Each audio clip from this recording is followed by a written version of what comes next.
La información estado puro y la opinión de gente que sabe. Gospel 102.9. Gente que se informa.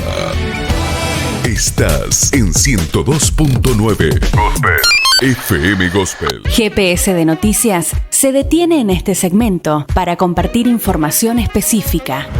Una temática, 1000 preguntas y la persona idónea para responderlas. GPS de Noticias.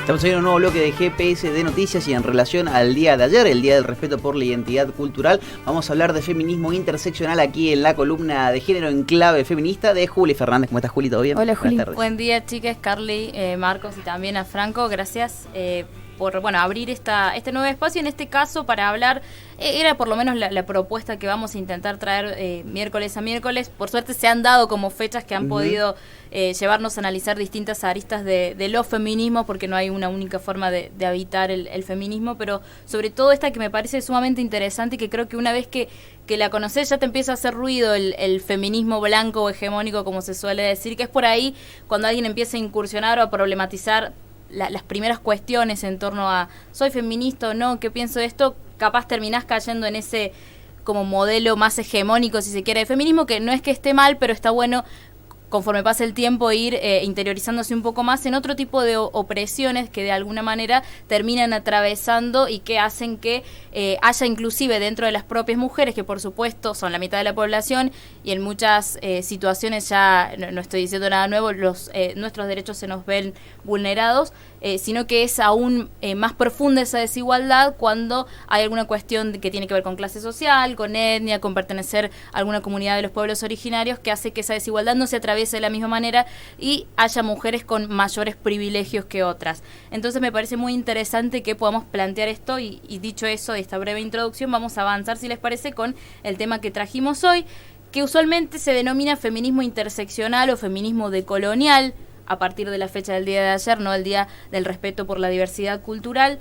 Y bueno, tiene justamente una impronta que es antirracista y anticolonialista, y que lo que hace es problematizar, si lo traemos un poco a América Latina, bueno, lo que ocurrió también en 1492 con la llegada de Colón y esa historia tan blanca que nos contaron y tan romantizada también. Muy con muchos eufemismos, más que eufemismos, obviaron muchísimas cuestiones que tienen que ver con vulneraciones de los derechos humanos y sobre todo invisibilizando también lo que ocurría con mujeres, niñas y adolescentes en ese momento que también, digamos, veían muchos de sus derechos vulnerados al punto tal de ser esclavizadas, abusadas sexualmente, violadas.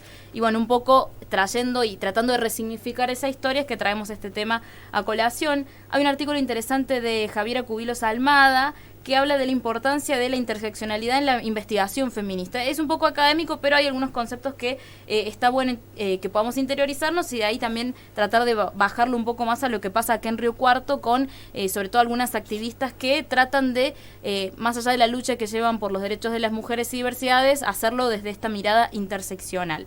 Bueno, es importante, como decíamos recién, hablar de los feminismos, sino de un feminismo. No hay una única manera de habitarlo, de atravesarlo y ser consciente, ¿no?, de los privilegios que algunas tenemos en relación también a mujeres de otro estrato social, de otra comunidad.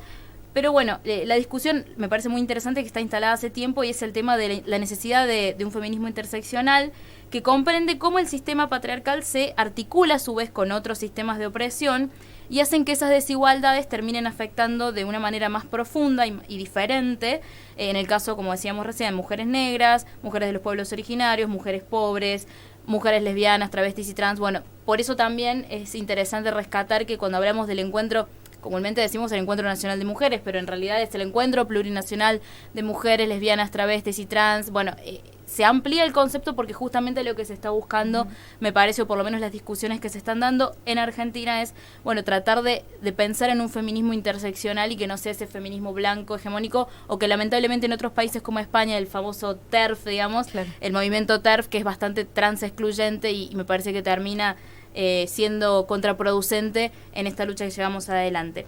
Que bueno, muchas veces este ideal de feminismo más hegemónico lo que hizo fue, quizás inconscientemente, no digo que haya habido una intención, pero invisibilizar a las mujeres negras, a las mujeres pobres, a las mujeres de los pueblos originarios. Y bueno, también pensar o de alguna manera hablar de derechos de la mujer, por ejemplo, hacía que fuese, bueno, como un arquetipo de mujer y, bueno, terminaba excluyendo también otras formas de habitar el hecho de ser mujer y de experimentar esa situación. Entonces, bueno, ya por eso está bueno hablar de mujeres y diversidades, hablarlo en plural, y también por eso hablamos de feminismos. Hay un concepto que retoma en este caso también Javiera Cubillos Almada, que es de Kimberly Crenshaw, que habla de interseccionalidad, como decíamos recién, como un sistema complejo de estructuras de opresión múltiples y simultáneas. No podemos decir que hay una que prima más que la otra.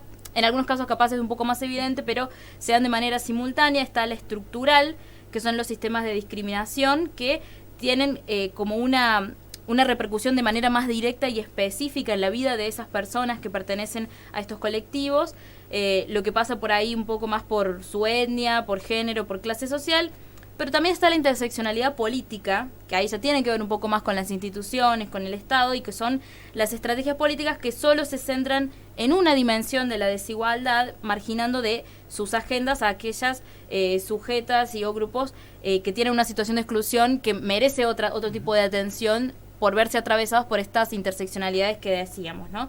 Y, por ejemplo, el otro día hablaba con una dirigente política, que si bien es de la oposición, pero me parecía muy interesante el planteo que hacía de, en su caso hablaba de que le gustaría que el polo integral de la mujer se llamara polo integral de las mujeres, algo como conceptual netamente, pero que de alguna manera incluía y no terminaba denominando una sola forma de ser mujer. Quizás el nombre fue puesto porque sí, no es que hubo una intención de excluir, pero está bueno que a partir del lenguaje también empecemos a pensar en no hablar solamente de un tipo de mujer y tratar de visibilizar otros tipos de opresiones.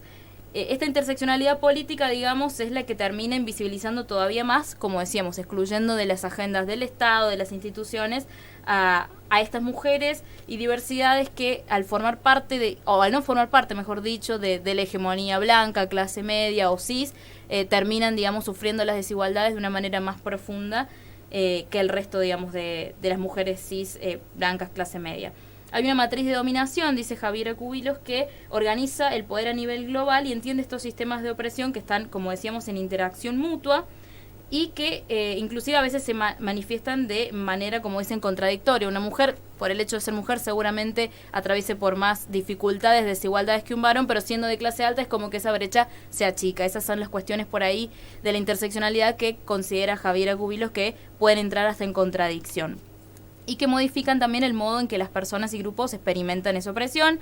Y hay, para ya cerrar esta parte un poquito más introductoria o más teórica si se quiere, pero me pareció interesante traerlo a colación, 4 tipos de dominios, que son, bueno, el estructural, que tiene que ver con aquellos factores que organizan las relaciones, el acceso al poder en alguna sociedad, la propia política, el derecho, la religión, la economía, lo que vino también, digamos, con la llegada de Cristóbal Colón y demás, y todo ese genocidio que me parece que hace pocos años nos atrevemos a darle ese concepto que por ahí puede sonar fuerte al lado de lo que estudiamos en la escuela, pero realmente es lo que fue.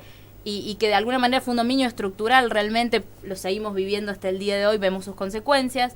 Un dominio disciplinario que tiene que ver más con una opresión, pero del lado del dominio estructural, pero de las propias instituciones, bajando, digamos, a cuestiones más concretas, las propias instituciones burocráticas, estatales y religiosas. El dominio hegemónico, que es el que valida socialmente esa opresión, digamos, lo que ya está tan naturalizado e instalado en los discursos sociales, que se reproduce de manera un poco más disimulada, como todo lo que estamos tratando de desaprender, ¿no?, a partir de este proceso, en la propia subjetividad individual y también colectiva, por las creencias, prejuicios, discursos, los valores, la cultura. Y después el interpersonal, que es el que se da ya propiamente entre las relaciones intersubjetivas entre las personas, que a veces quizás este es el único que por ahí llega a una denuncia o que de alguna manera nos es más fácil detectar, pero bueno, hay 4 tipos de dominios según esta autora, que tienen que ver con, bueno, esta mirada que se está tratando de instalar de alguna manera en la discusión en los feminismos, que es la mirada interseccional y decolonial, que parecía muy interesante traerla dada la fecha del día de ayer y que, por suerte, no sé si ustedes lo han advertido también, hay muchos portales alternativos, creo que también incluso los medios más hegemónicos están tratando ya de hacer una semblanza de esta fecha ya de otra manera, ya dejando de lado la mirada tradicional y que nos enseñaban los libros de historia cuando éramos más pequeños. Así que, si les parece, podemos avanzar con, antes de escuchar también un testimonio, en este caso de una militante local, pero que también nos podía dar su mirada desde el lado interseccional del feminismo, citar un artículo breve del 2018 de la periodista Nuria Marrón que habla de la América violada. Me pareció muy interesante, algo que seguramente ya sabemos, pero venir y decirlo y hablar de lo que fue un uso sistemático de violencias, violaciones y todo tipo de opresiones contra mujeres y niñas, sobre todo en 1492. En ese momento, bueno, inclusive por lo que dice el artículo aquí de Nuria Marrón, en Europa ya se podía, digamos, castigar, punitivizar, si se quiere, no sé si existe el término, este tipo de delitos, pero sin embargo quedaron en la impunidad, ya pasaron siglos, ¿no? Distinto a lo que vimos, por ejemplo, con la dictadura militar, que si bien, bueno, hubo personas que se fueron de esta vida, digamos, genocidas siendo impunes, pero por lo menos se ha avanzado, por lo menos en lo que es la causa de memoria, verdad y justicia y de juicio a los genocidas. Bueno, en este caso, la gran mayoría no pagó por lo que hizo, por los terribles delitos de lesa humanidad que cometieron cuando llegaron a estas tierras. Habla de memoria racializada, en este caso, bueno, por las mujeres que fueron esclavizadas y violadas. Hay relatos, por ejemplo, de compañeros de viaje de Cristóbal Colón, en los cuales está documentado, hay historiadores que los han recabado, y no es una cuestión solamente de presuponer que eso ocurrió, sino que efectivamente hay documentación que no solamente data de que esos hechos de violaciones y de abusos sexuales ocurrieron, sino también de que cómo estaban naturalizados e incluso bien vistos, digamos, porque eran contados con una liviandad tremenda. Uno de los compañeros de Cristóbal Colón, Michel de Curé, un compañero de viaje, en uno de sus diarios de viaje, admite que, por ejemplo, agarró a una mujer, la sometió, ella se resistió, la golpeó y finalmente, bueno, la terminó violando. Es lo que se desprende de un relato que era contado como decir, bueno, hoy fui a tal lugar, visité esto, como si fuera, viste, el diario de viaje, visité tal lugar y de paso, bueno, sometí a una mujer y finalmente terminé abusando de ella. Aunque no lo diga con esas palabras, bueno, todos esos relatos de viaje o crónicas de viaje dejan entrever que eso ocurría. Una misoginia que se trajo de Europa, pero que no quiere decir que no haya estado instalada. De hecho, bueno, Rita Segato, justamente citándola aquí, dice que con la llegada de los colonizadores lo que se pasó fue de un patriarcado de baja intensidad a uno de alta. Lo que por lo menos dicen muchas autoras, en este caso, bueno, Rita Segato, es que el tema del patriarcado y la cuestión de la misoginia está en todos los estratos sociales, en todos los círculos, en todas las comunidades. En cualquier, inclusive estamos hablando de las clases más privilegiadas hasta las menos privilegiadas, seguramente las mujeres que forman parte de esos estratos vean algún tipo de desigualdad, dificultad. Lo vemos, por ejemplo, en el caso de, no sé, de tener que cobrar alguna herencia millonaria, y lo vemos, bueno, ni que hablar en el caso de las mujeres pobres, que seguramente un varón de clase social baja tenga más chances de conseguir un empleo que una mujer pobre, madre, etcétera. Eso por poner ya, por partir de una base. Pero antes de la llegada de los colonizadores, lo que se dice es que había cierta desigualdad quizás en la repartición de tareas o que los varones llevaban adelante como por ahí las cuestiones que implicaban un poco más de fuerza, digo, entre comillas, el salir a cazar y las mujeres dedicarse a la agricultura. Pero no había, o por lo menos es lo que dice Osvaldo Bazán en uno de sus libros de homosexualidad en América Latina, que habla por estas cuestiones por ahí de estereotipos de género y demás. Podemos decir que la mayoría de los pueblos originarios vivían de una manera mucho más libre igualitaria lo que es la expresión de género, el hecho de cómo te mostrás ante la sociedad. No había una cuestión de vestimenta que te diferenciara un varón de una mujer, la cuestión del maquillaje, de los adornos, de los rituales. De alguna manera había cuestiones que hacían que estas divisiones por género, si había en la repartición de tareas y demás, no se vieran tan exacerbadas como las que trajo el colonialismo de Europa, que hizo que se acentúen aún más, y sobre todo esta idea del varón viril y violento y todas esas prácticas que, bueno, hasta el día de hoy se siguen reproduciendo, y bueno, lo que tratamos de hacer es problematizarlo, pero bueno, desde esta mirada que decíamos decolonialista y también interseccional. Sobre todo el tema del feminismo interseccional me parece interesante porque nos abre todo un espectro aún más grande, así como les decía la semana pasada que el urbanismo feminista me voló la cabeza, también el feminismo interseccional, porque es realmente ser consciente también de que hay mujeres que tienen más privilegios que otras y que no hay una única manera de habitar los feminismos, de vivirlo, de militarlo, y que es necesario visibilizar todas esas formas. Si les parece, ya para ir cerrando, podemos escuchar la reflexión que hace a partir de esta fecha, el Día del Respeto por la Diversidad Cultural, una referente social y militante muy destacada aquí en la ciudad, que es Alicia Puga. Más allá de que tiene una trayectoria de militancia social y sindical, también es defensora de los derechos de los pueblos originarios y habla un poco de cómo se está llevando adelante esta lucha de parte de las mujeres de los pueblos originarios. La forma o la vida de la mujer originaria en nuestro territorio se sufre mucha discriminación. Yo como niña la he padecido y creo que eso me fortificó para luego trabajar también contra la violencia, no solo de la mujer originaria, sino de todas las mujeres, en la cual he desarrollado un trabajo por bastante tiempo. Y bueno, creo que las mujeres que hemos padecido mucha discriminación somos las que hoy estamos trabajando y liderando en la defensa de otras mujeres. La forma del machismo que fue traído desde el colonizador, el juego de la forma para poner sumisa a las mujeres, que no lo eran así en nuestro continente, porque la mujer trabajaba a la par del hombre, eran complementos hombre-mujer en nuestro territorio, en nuestras comunidades, hasta la llegada del conquistador. Y eso trajo después aparejado este empoderamiento que se le dio al hombre en nuestros territorios y que empezó a aplicarlos en las mujeres de las comunidades. Estamos tratando de hacer esos cambios. En nuestra provincia de Córdoba hay muchas comunidades del pueblo nación Camisinjón, en la cual muchas de las mujeres somos las casquicuracas o nahuán de las comunidades. Por lo menos en nuestro territorio se están produciendo esos cambios y que espero que siga habiendo esa fortaleza y podamos transmitir esa fortaleza a las mujeres de otras comunidades. Para nosotros también es muy grato que en este tiempo tenemos como dirigente a una mujer indígena en nuestro Consejo Provincial Indígena.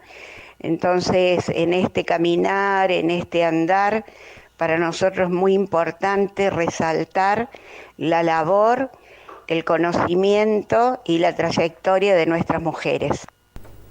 Ahí escuchábamos entonces la reflexión que hacía justamente para este espacio que se le pedimos a Alicia Pugo. Le agradecemos también por este aporte, como decíamos, militante social, también con una alta trayectoria en el sindicalismo, pero últimamente también trabajando hace mucho tiempo ya, porque ella de adulta, bueno, descubrió que tenía raíces, como la gran mayoría de nosotros, ¿no? Claro. Pero que es algo invisibilizado también, en este caso de la comunidad Comechingón, y que, bueno, daba este aporte de cómo, inclusive dentro del propio Consejo Provincial Indígena, se está dando mayor visibilidad a justamente las mujeres que están llevando adelante esta lucha por un feminismo interseccional y decolonial. Para cerrar, si les parece, quería citar, porque justamente hay una nota que lanzaron el día de ayer las chicas de Feminancida y que me parece muy interesante de por qué, bueno, es necesario que tratemos de llevar quienes, bueno, nos identificamos o trabajamos por un mundo más igualitario a partir del feminismo, ya sea desde nuestras profesiones, de nuestros espacios de militancia y demás, un feminismo interseccional. Bueno, lo que dice es que, como recién hablábamos, ¿no? De cómo se estudió la historia y cómo la estamos tratando de desaprender,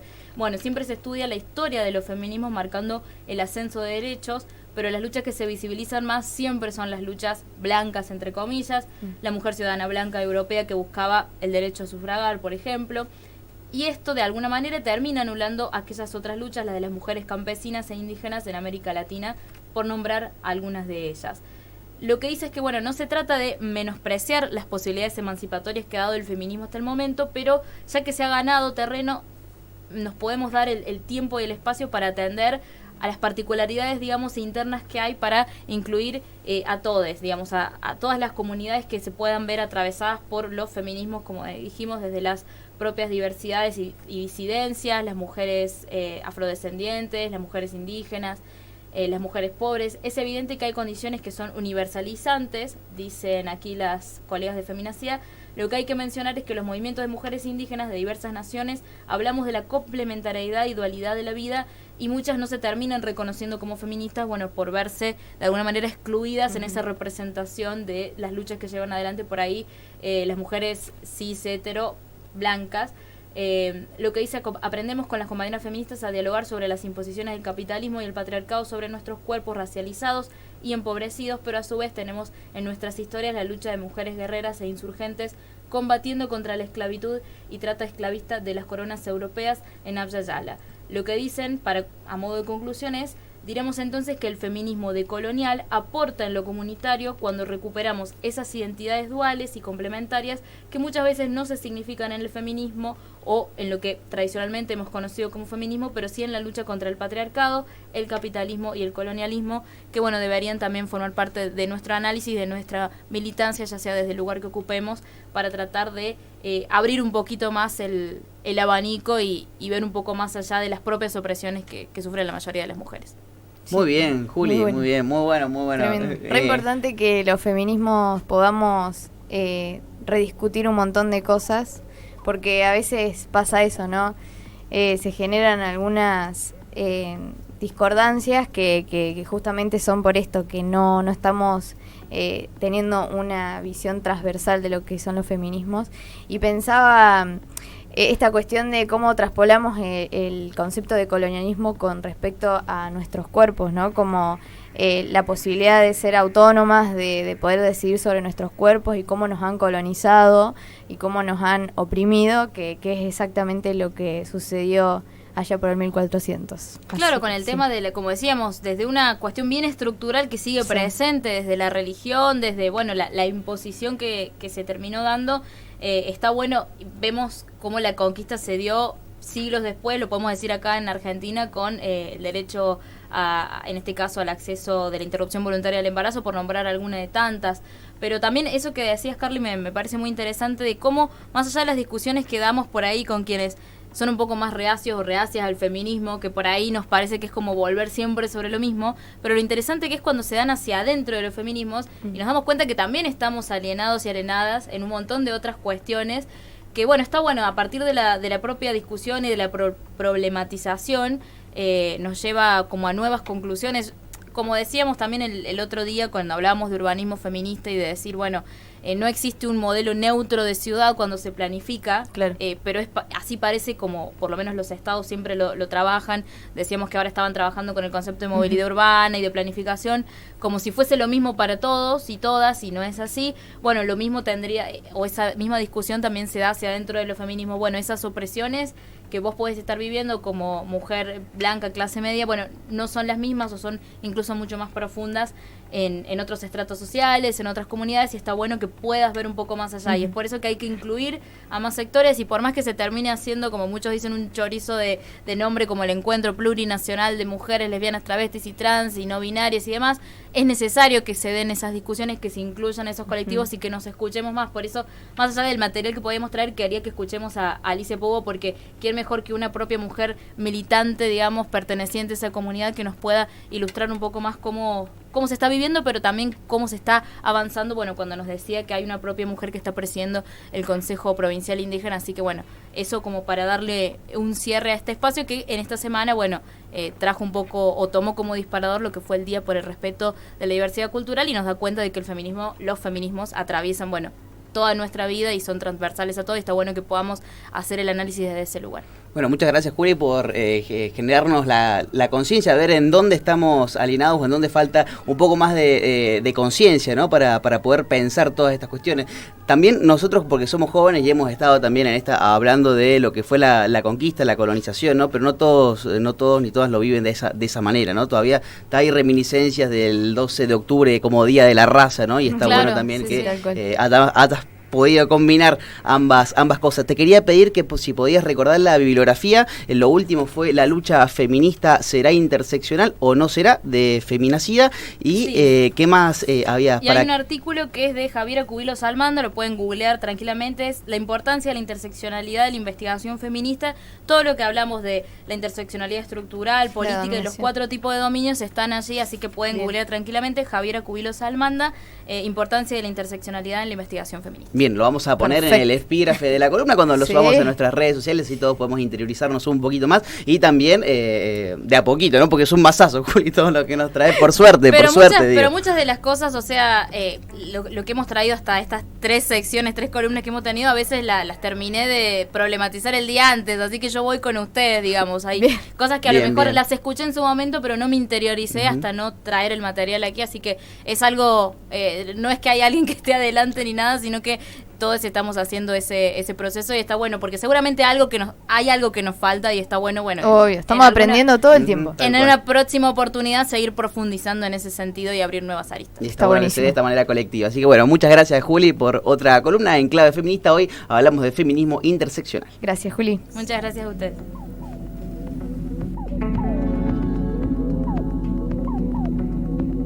Pasó por el aire de GPS de Noticias nuestra columnista Julieta Fernández. Hoy en Clave Feminista, la importancia del feminismo interseccional en el marco del Día del Respeto por la Diversidad Cultural.